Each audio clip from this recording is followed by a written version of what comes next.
Olá, minhas amigas e meus amigos da resistência ao fascismo, às imbecilidades e às estupidezas. Alegrias! Alegrias porque a profecia do Salmo 91 se cumpriu em São Paulo em cima do Alexandre Baldi. Vejam! Salmo 91, sim, meus amigos, eu estou falando da Bíblia. Muitos ateus e muitos agnósticos que eu conheço entram aqui e dizem assim: a Bíblia é um livro de malucos, aquilo é um monte de maluquice reunidas num livro. Que bom que é um livro de malucos. Há uma frase que diz: Deus criou os loucos para envergonhar os sábios. Quanto mais você pensa que é sábio, chega um maluco e destrói tudo que você pensa. Um psicanalista, amigo meu psicanalista, conversando, me contando do tempo dele de faculdade.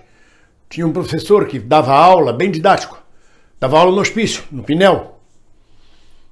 E ele dizia sempre: e por trás disso o que é que temos? E por trás desse sintoma o que temos? E por trás daquela coisa que pensamos? E os alunos todos prestando atenção, até que um dia um maluco se juntou ao grupo e quando ele disse: e o que é que nós temos por trás? O maluco falou: doutor, posso falar? Por trás só temos a bunda. Para vergonha dos sábios.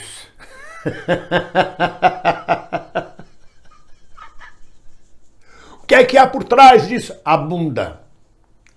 Então Deus criou os loucos para envergonhar os sábios. E a Bíblia pode ser um ajuntamento de maluquices, mas ele é um livro de sabedoria, como o Bhagavad Gita, como o Alcorão, como todos os ensinamentos reunidos da sabedoria do ser humano. Alguns até por cultura oral, como o caso da cultura afro-brasileira. Mas é ali que reside a sabedoria.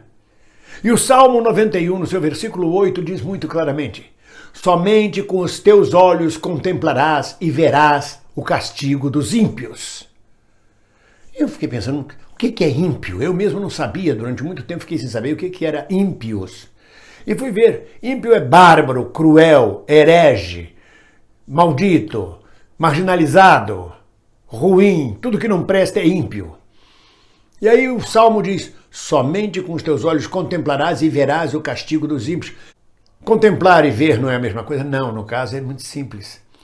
Com os teus olhos contemplarás e verás o castigo dos ímpios. No caso, por exemplo, desse Alexandre Baldi, que foi o primeiro deputado de Goiás a votar pelo impeachment da Dilma. Fantasiado, enrolado, o bonequinho enrolado numa bandeira brasileira, com fitas verde e amarelas penduradas no pescoço, todo arrumadinho, para fazer um discurso: voto pela limpeza do Brasil, contra a corrupção, contra a malversação dos fundos, por um Brasil sem corrupção, voto porque não sou corrupto, voto porque sou limpo, voto sim, voto pelo impeachment, e toda essa conversa anticorrupção que a gente conhece. A partir dali, com este voto, tornou-se ministro das cidades de Michel Temer, foi o prêmio que ele ganhou, e mais tarde secretário de Transportes do Estado de São Paulo, agora no governo João Dória. Então, contemplarás significa você fica observando este cidadão, acompanhando a carreira dele. Ah, votou contra Dilma, ganhou o Ministério das Cidades, agora se pegou no governo de São Paulo, virou secretário. Você está contemplando, fica observando, que você vai ver. Porque olhar não significa ver. Com os teus olhos verás o castigo dos ímpios. Contemplarás e verás. E é o que nós estamos vendo acontecer hoje com Alexandre Baldi. Que não é criminoso condenado, que não é criminoso ainda. É suspeito de pelo menos 5 crimes de corrupção. Porque quando vem essas acusações, não vem sozinha uma, não. No caso da Dilma veio uma só, pedaladas, que era uma bobagem. Que é apenas um truque de contabilidade, mas foi empichada por isso, até pelo Alexandre Baldi, que ganhou seus prêmios por isso. E a gente fica contemplando esse camarada e afinal vê o castigo dos ímpios. Antigamente tinha um ditado que dizia: o castigo vem a cavalo. Naquele tempo o cavalo era o que tinha mais rápido. Hoje é a internet, o juiz Bretas digita lá, manda prender o Alexandre Baldi. A polícia de São Paulo, imediatamente, em questão de minutos, sai para prender o sujeito. E neste momento, mesmo que não seja condenado, mesmo que não seja nada comprovado, perdeu o emprego de secretário de transporte, João Dória achou melhor demiti-lo, está passando o vexame de estar preso na cadeia.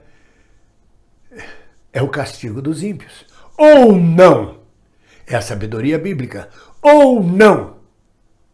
Em Minas nós temos um ditado que diz assim: senta na beira do rio e espera passar o cadáver do seu inimigo.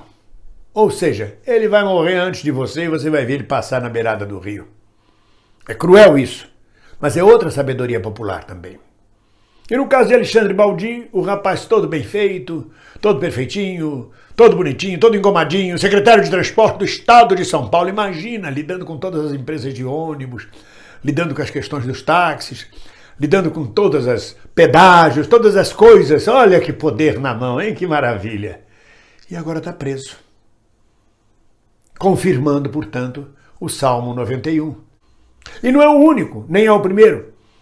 São dezenas de corruptos, são dezenas de gente que votou pelo impeachment da Dilma, que foi para a rua, que não era nem deputado, era militante bolsonarista, era militante de direita, que era militante do Pato Amarelo da Fiesp, gritava Dilma corrupta, Dilma filha disso, Dilma filha daquilo, e aparece preso por pedofilia, por corrupção, por desobediência, por crimes praticados, por misoginia, por machismo, por violência doméstica. Cada hora a internet coloca a foto de um ou de uma. Ou seja, com os nossos olhos nós estamos vendo o castigo dos ímpios. Eu só queria registrar isso. Não queria que passasse em branco a prisão de Alexandre Baldi, ex-secretário de Transporte de São Paulo, ex-deputado federal, primeiro deputado de Goiás a votar pelo impeachment da Dilma contra a corrupção. Coitado, deve estar sofrendo tanto de ser acusado de ser corrupto. Logo ele, que votou contra a corrupção. Oh, coitadinho. É por isso, meus amigos, para a gente contemplar melhor, que todo mundo deve segurar a mão de todo mundo e ficar olhando. Vamos olhar que nós vamos ver passar o cadáver. Nós vamos ver passar o ímpio. Nós vamos ver tudo acontecer com os nossos olhos. Assim é a vida, assim é a profecia. Ninguém solta a mão de ninguém. Um abraço.